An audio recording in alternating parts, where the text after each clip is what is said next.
Après plus de 2 mois de détention à l'ANER, l'ancien conseiller spécial en matière de sécurité du chef de l'État a été conduit à Makala ce lundi, d'après le collectif qui réclamait sa libération.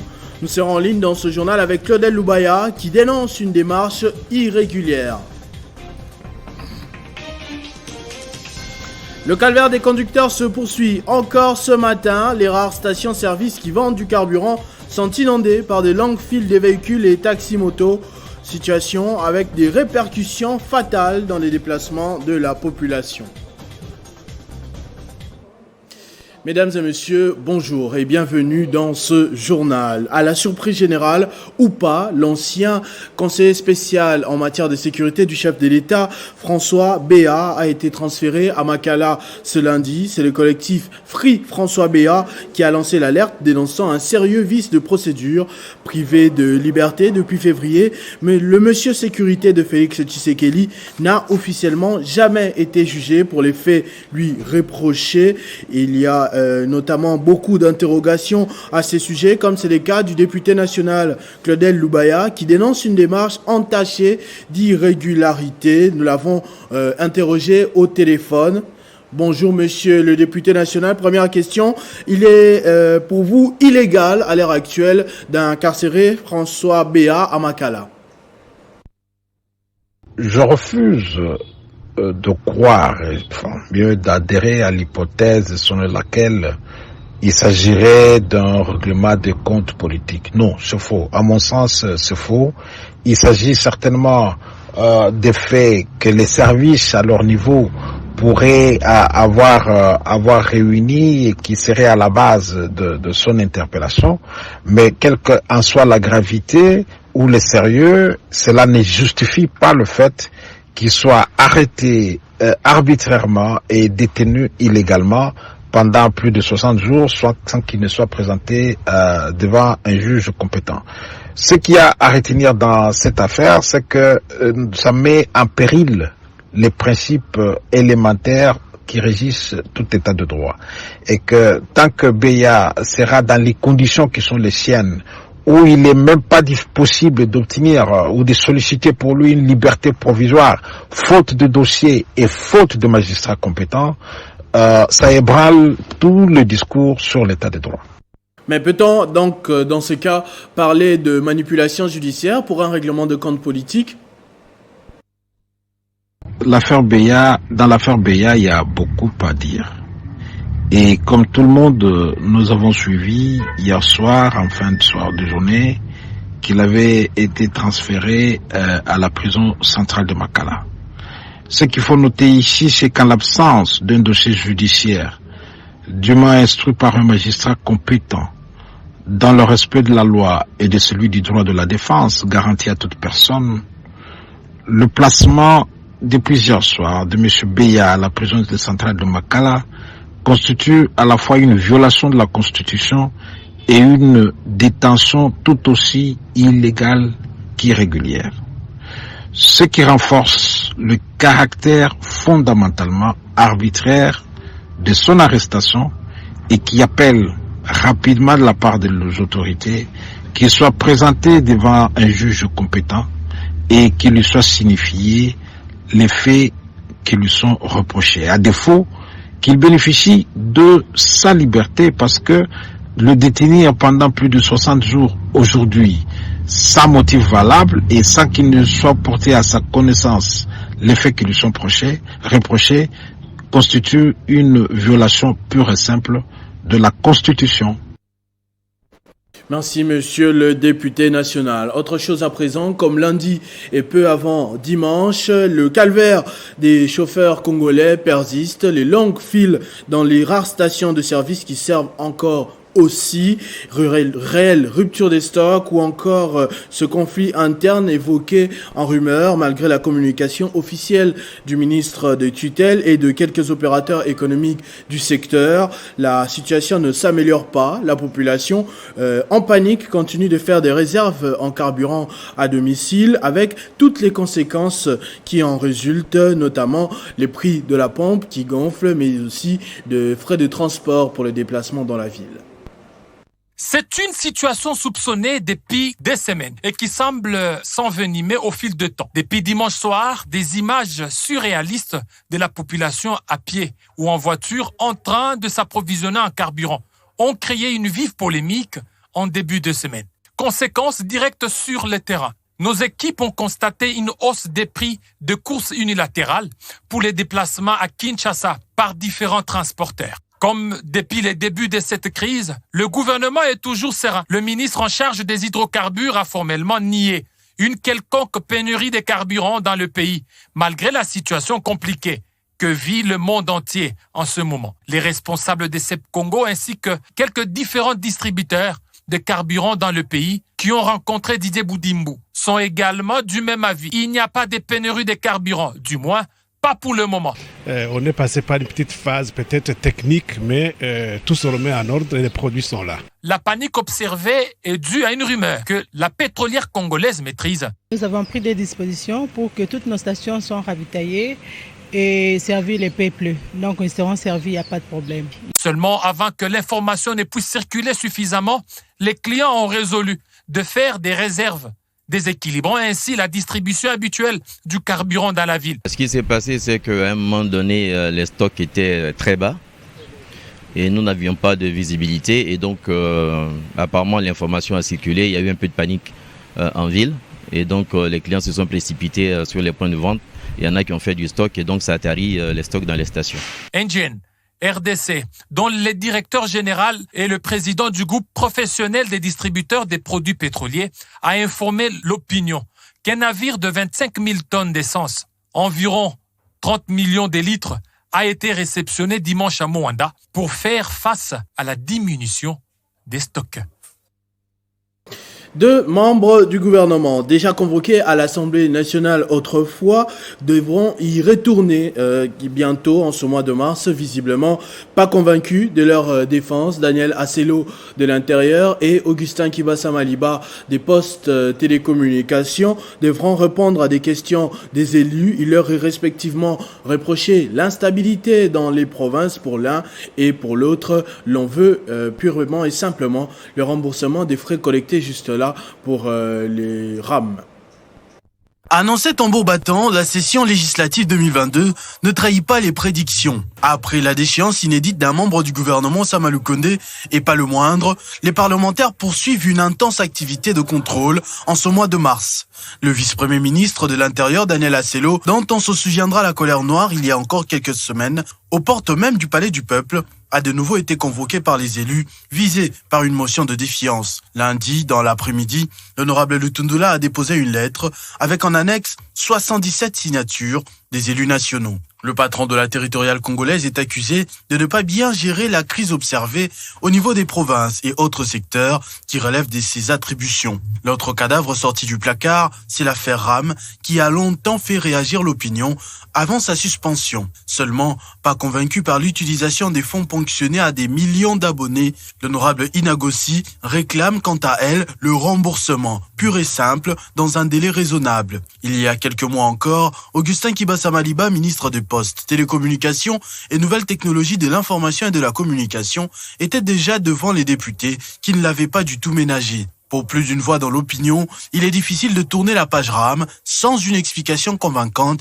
de l'utilisation des fonds récoltés ou du moins le remboursement de cette énorme somme d'argent en général. À la Chambre haute, deux sénateurs, Denis Kambayi et Victorine Louessé, ont initié 2 questions orales avec débat adressées respectivement au ministre des Mines et de la Culture et des Arts.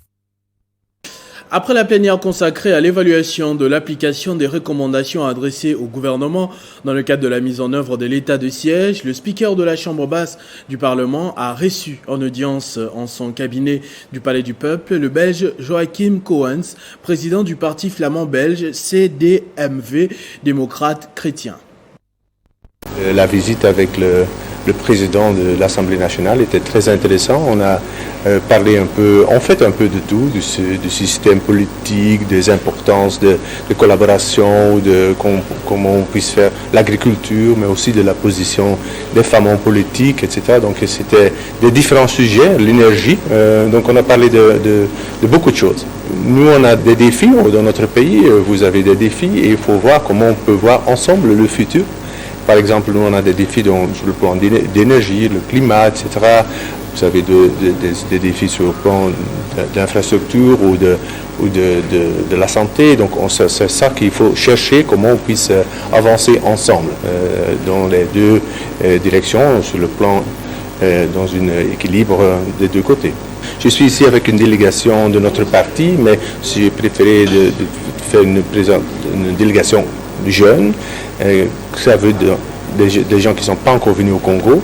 C'est le but parce que c'est la nouvelle génération qu'il faut introduire des deux côtés dans le futur projet qu'on a ensemble. Le Sénat a voté en plénière ce lundi le projet de loi portant prorogation de l'état de siège dans une partie du territoire national. Vote intervenu en seconde lecture après présentation de ce projet de loi par la ministre de la Justice, Rose Mutombo. Sur 75 sénateurs ayant pris part au vote, 70 ont voté pour, 5 par abstention et aucun n'a voté contre. Des lois portant prorogation de l'état de siège dans une partie du territoire national. Cette loi sera transmise au président de la République pour promulgation. Au cours de cette même plénière, la sénatrice Francine Muyumba a, à travers une motion d'information, fait part à la plénière de la difficulté à s'approvisionner en produits pétroliers. Modeste Batelukebo a encouragé sa collègue à saisir officiellement le bureau du Sénat à travers les moyens lui reconnus par la Constitution afin que les ministres sectoriels viennent s'expliquer devant les élus des élus. Mais je pense qu'il faudra engager un débat franc sur la question des prix dans notre pays. Je l'ai dit dans mon discours d'ouverture de la session le 15 mars 2022. J'avais stigmatisé la politique du gouvernement de bloquer les prix des carburants par des subventions et je me disais qu'avec cela, à un moment donné, le gouvernement risque d'être essoufflé. Et je pense qu'il faudrait qu'on puisse examiner cette question froidement parce que je me rappelle que les prix qui étaient jusque-là d'application étaient basés sur un prix moyen frontière du carburant qui était basé sur $35 le baril. Tout le monde sait aujourd'hui que le baril a franchi le cap de $100. Donc c'était un débat pour que nous ayons l'occasion d'inviter le ou les ministres concernés pour qu'on puisse tenir ce débat. Et c'est même urgent parce que, vous savez, quand on n'a pas de carburant, tout risque d'être paralysé. Il faut noter que dans le cadre du contrôle parlementaire au Sénat, 2 ministres du gouvernement sont attendus à la plénière de ce mardi. Il s'agit des ministres des Mines et celle de la Culture et des Arts. Le directeur sera également auditionné à la Chambre haute du Parlement, le directeur général de la Régie des eaux. Il ne sera plus question de détenir à la prison de Makala des prévenus, décision prise par la ministre d'État en charge de la justice et garde des Sceaux, Rose Mutombo, qui a instruit les 2 procureurs généraux des parquets de Kinshasa Gombe et Kinshasa Matete de désengorger la prison de Makala. Pour la ministre d'État, ministre de la Justice, Rose Mutombo, il ne sera plus question de détenir à la prison centrale de Makala des prévenus. Seuls les condamnés y seront incarcérés. Selon le constat fait après une visite d'inspection à la prison centrale de Makala depuis 3 mois et dans tous les parquets de Kinshasa par les équipes mises en place par la ministre, sur 8889 personnes incarcérées à Makala, 4271 sont des détenus en situation préventive. Plusieurs anomalies sont décelées dans les registres tenus par les magistrats. Il y a environ 2030 prévenus qui attendent leur dernière décision au niveau des cours et tribunaux il n'y a que 2026 condamnés qui sont en train de purger leur peine. Sur la population carcérale de la prison centrale de Makala, on a plus de 6000 qui ne connaissent pas encore leur sort. C'est pourquoi j'ai demandé aux 2 procureurs généraux de mener des inspections pour désengorger la prison centrale de Makala, a déclaré la ministre Rose Mutombo. Selon elle, même si on applique la grâce présidentielle et la libération conditionnelle, étant donné qu'on n'a que 2026 condamnés, cela ne serait que sur le quota qu'on pourra accorder la libération conditionnelle et la dite grâce. À cette allure, à en croire la ministre, on ne saurait jamais désengorger la prison. La visite d'inspection de la ministre d'État en charge de la justice Rose Mutombo dans le parquet de Kinshasa conclut sur certaines irrégularités de détention carcérale. Le constat est amer puisque la visite a permis de déceler le dysfonctionnement entre les réalités au niveau de la prison et celle des registres des magistrats. Un mot sur les startups congolaises qui en ont mis plein les yeux aux investisseurs du monde entier présents à l'exposition à Dubaï. Accompagnés par l'ANAPI, ils ont pu convaincre un nombre important d'investisseurs sur les réelles opportunités d'affaires à retrouver en République démocratique du Congo. Ils sont venus à Dubaï avec l'ambition de nouer des contacts avec des personnalités clés du secteur, de rencontrer des clients et des investisseurs, ainsi que présenter leurs innovations et profiter des séances de formation professionnelle. Ces startups, aux côtés de qui ont été associées quelques petites et moyennes entreprises, ont bien atteint leur objectif grâce à un accompagnement assuré par l'Agence nationale pour la promotion des investissements.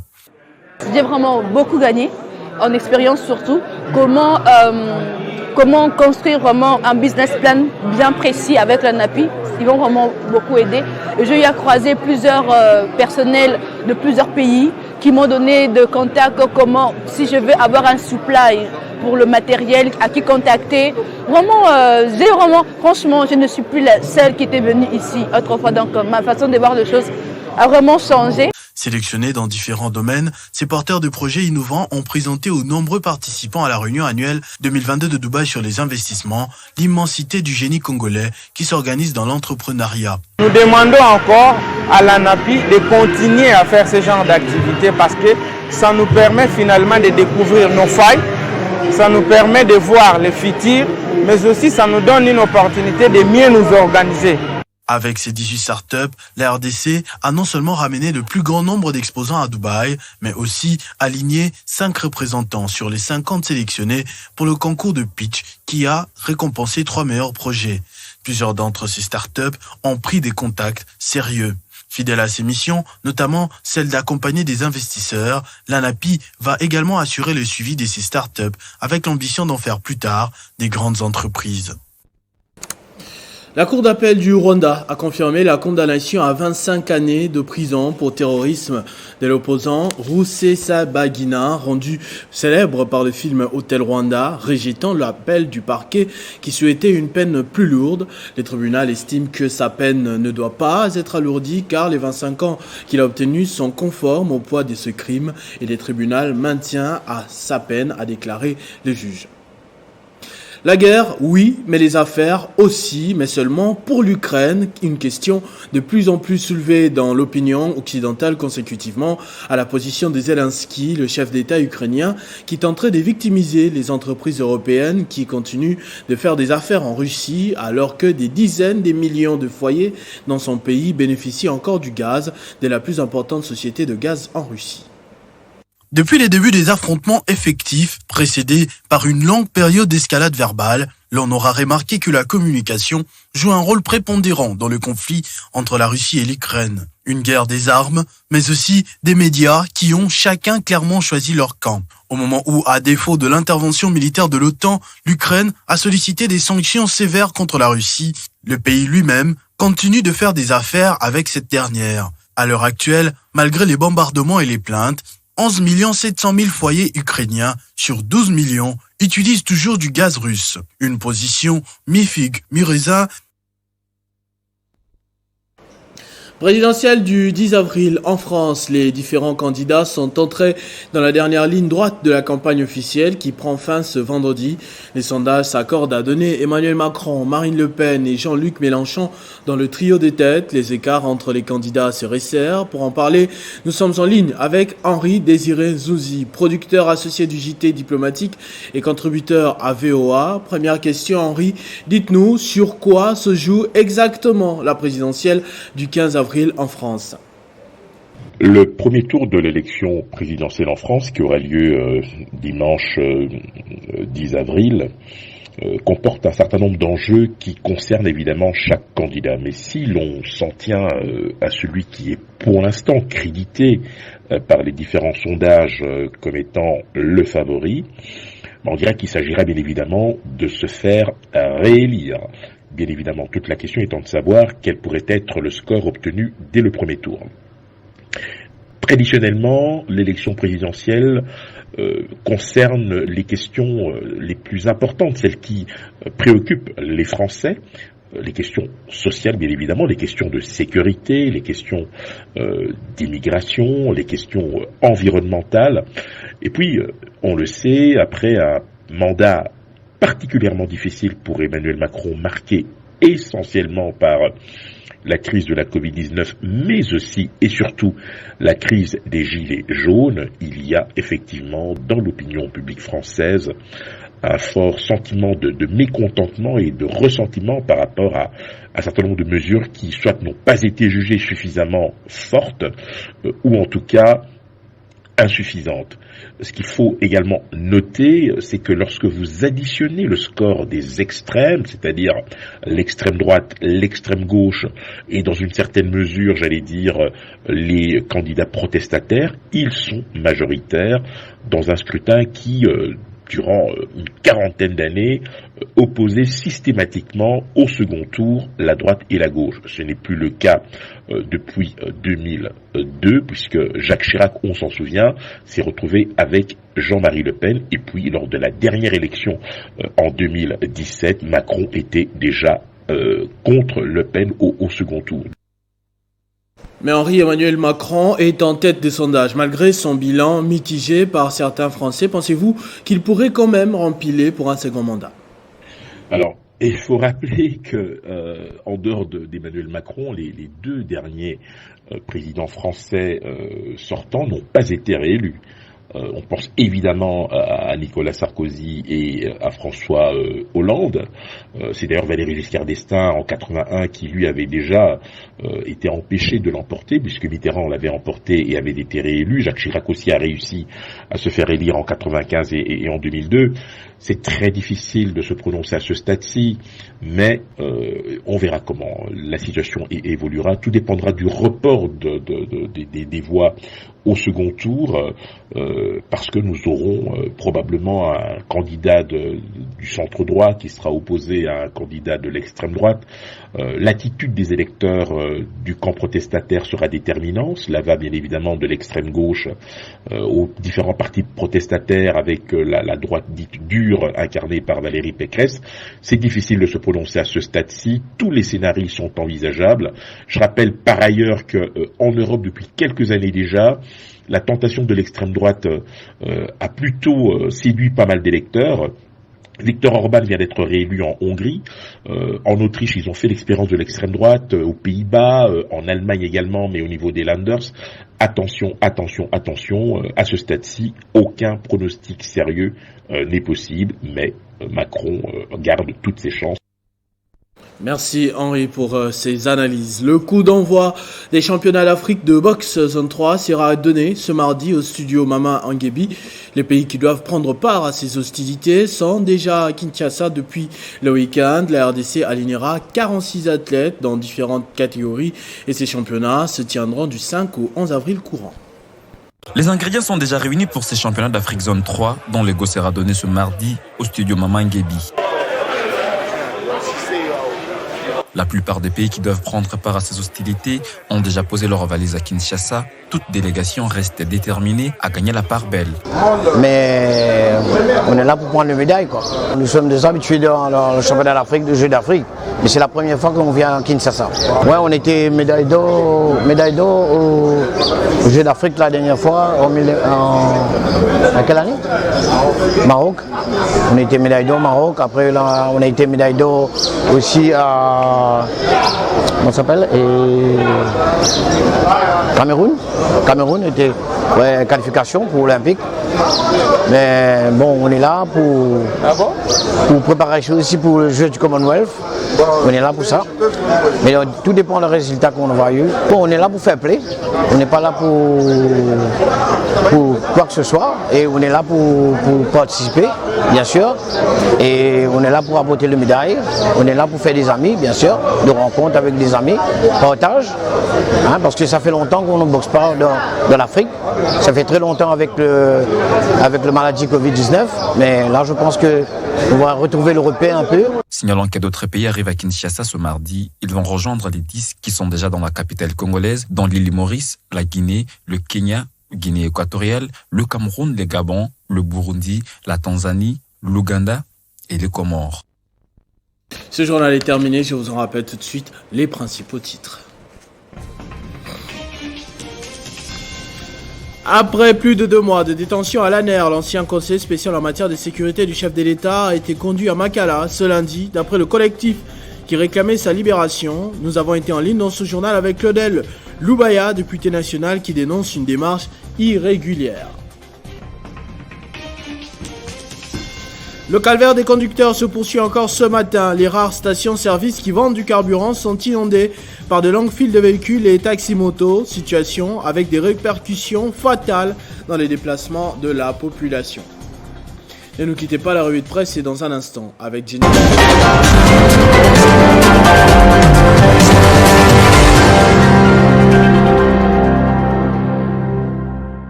Je disais que la revue de presse, c'est tout de suite avec Jenny Kaembe qui va me rejoindre de l'autre côté du plateau. Bonjour et bienvenue Jenny. Bonjour Christopher Otiokoum, bonjour à tous. Alors vous êtes intéressé au dossier RAM pour commencer. Kibassa Maliba, de nouveau interpellé à l'Assemblée nationale.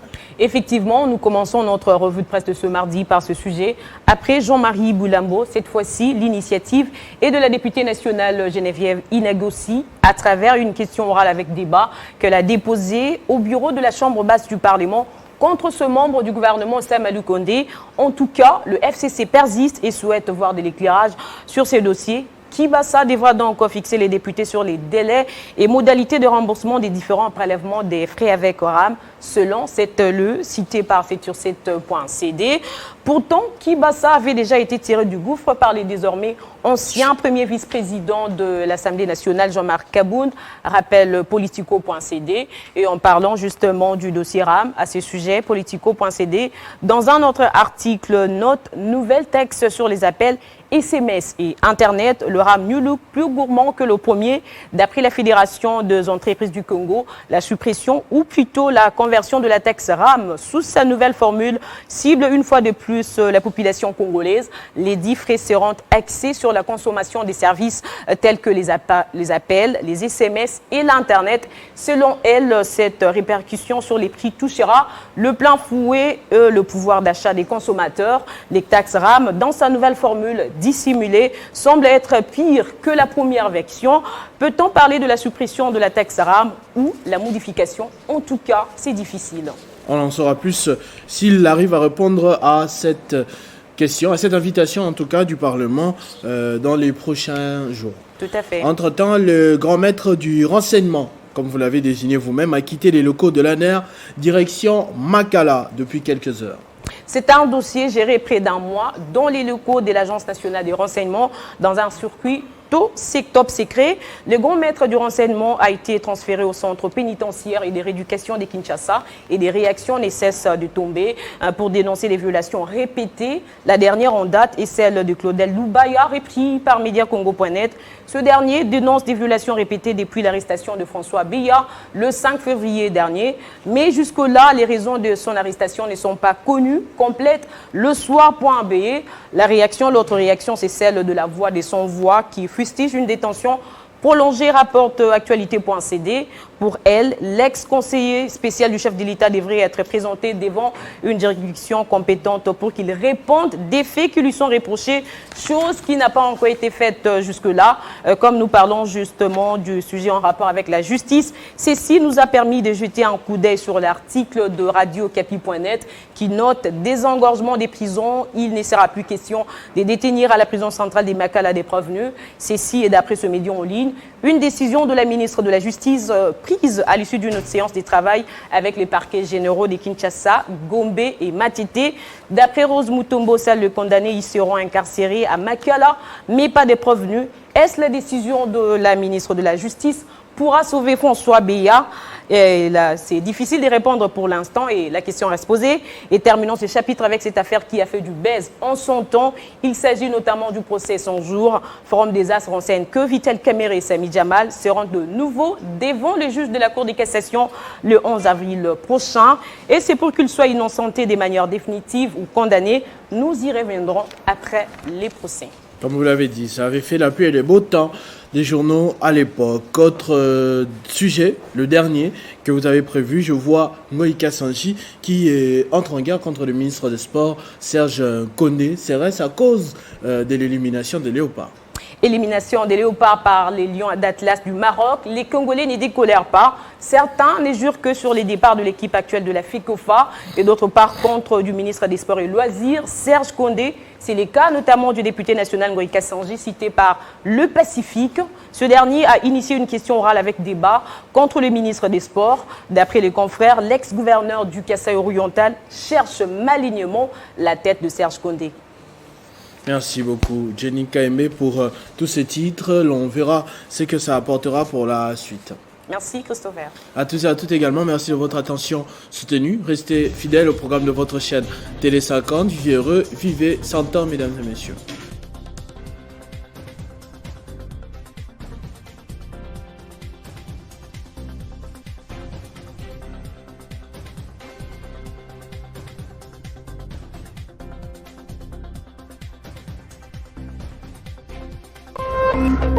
Téléchargez les infos Télé 50 sur www.télé50.cd.